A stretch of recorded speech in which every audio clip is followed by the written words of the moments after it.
Luke Littler will be looking to extend his lead at the top of the darts Premier League table this evening when he returns to his hometown of Manchester. He is also, of course, a big Manchester United fan and admitted to Polly James which trophies he would swap for Manchester United's success. You know, when you look out here, right, just playing devil's advocate now, is there any of your trophies or titles that you would give up for United to win the treble? United to win the treble? It's a big one. Yeah, I'll give him everything apart from the two worlds. everything to see a treble. But we'll be back. We'll get a treble. What about winning the league? Winning the league, I'll give him a match play trophy. Okay. Yeah. Just the match play trophy. You Not can win it giving them again. worlds away. No No, way. not the world. Yeah, everything apart from the worlds. You've got to keep the world trophies, haven't you? If Carrick gets the job, is he good enough to win the title for Manchester United? Well, time will tell on that one. I think that my initial thought process is he gets the job. He has to get the job. From what he's done up to now anyway, give him the job 100%. I know there's a lot of other names being bandied about, but look at what he's done for that football club. He's turned them from a team where unrecognisable under Ruben Amorim, and now he's got them playing good, attractive football again. You want to watch them. They're enjoyable to watch. They look like they're enjoying their football. He's completely turned it on its head, so he deserves the job. Can he go and win a title? We'll see if he gets the job. I don't see why not, though. I honestly don't see why not. I think he's of the same ilk as a Mikel Arteta in terms of if he's given the time, he can then learn and build on what he's started to do and possibly win it in the future. But it took Arteta 5 years, didn't it? And we still hasn't. By the way, he still hasn't won it. But to get into this place now where he's favourite. So give him the time, give him the job, and give him some time to build something which is really his. Do they have to give him the job if he qualifies for the Champions League? Because they've built up a bit of goodwill all of a sudden, the owners, the decision makers, because of Michael Carrick.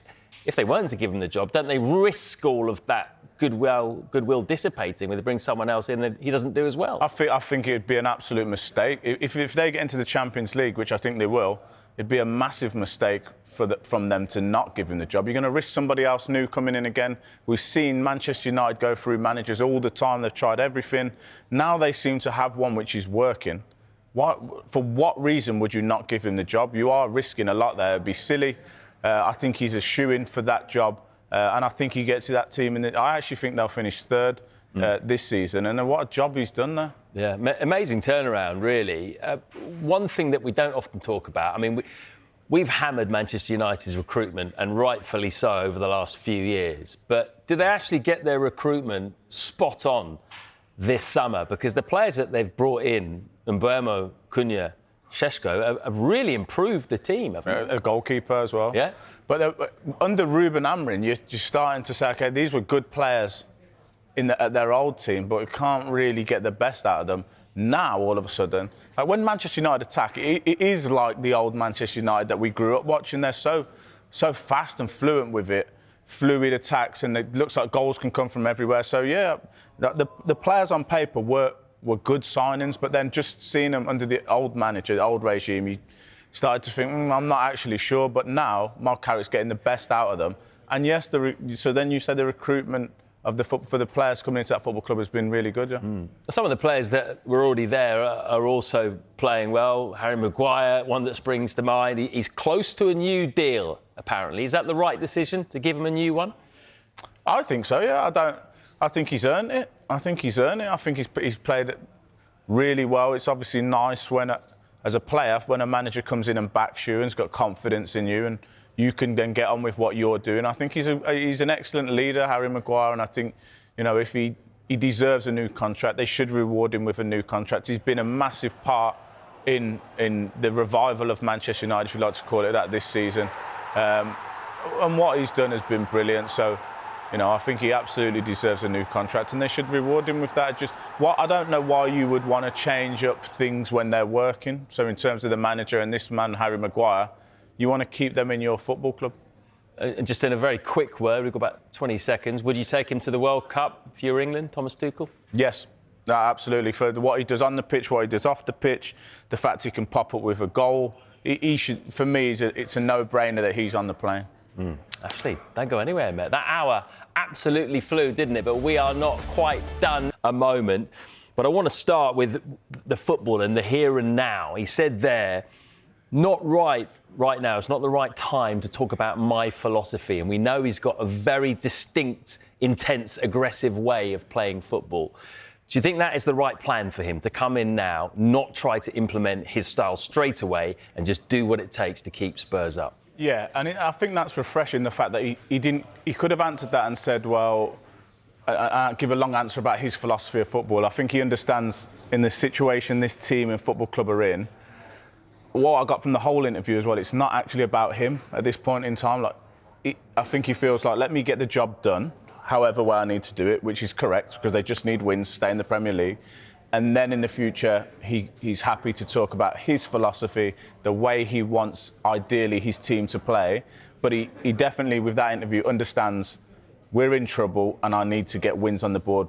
He also spoke about defending, which we don't normally associate with Roberto De Zerbi. So I think he gets it. Clearly, he gets the position the club are in. He also spoke a lot about the qualities of the players and trying to extract as much of quality that they have, and they do have quality in that team. How can you get the best out of these players that are low on confidence? So I think that's a refresh. If you was a Spurs fan, you would feel happy about what the things he's just spoke about. Has he even got the players available to him right now to play the kind of football that he wants to play? Well, he seems to be a manager that gets the best out of whatever players he does have.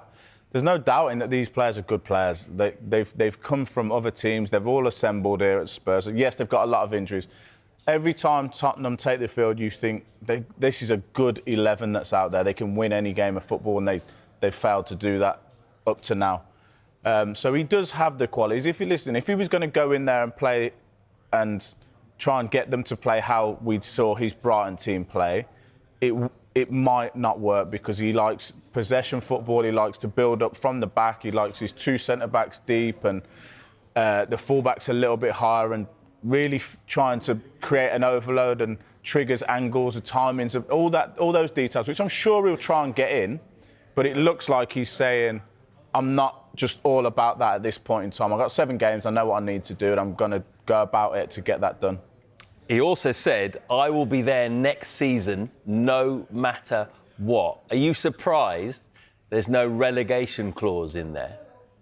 A little bit, but it's nice, isn't it? It's good. I'm glad he said that, and I'm glad that he said, I've took this job on.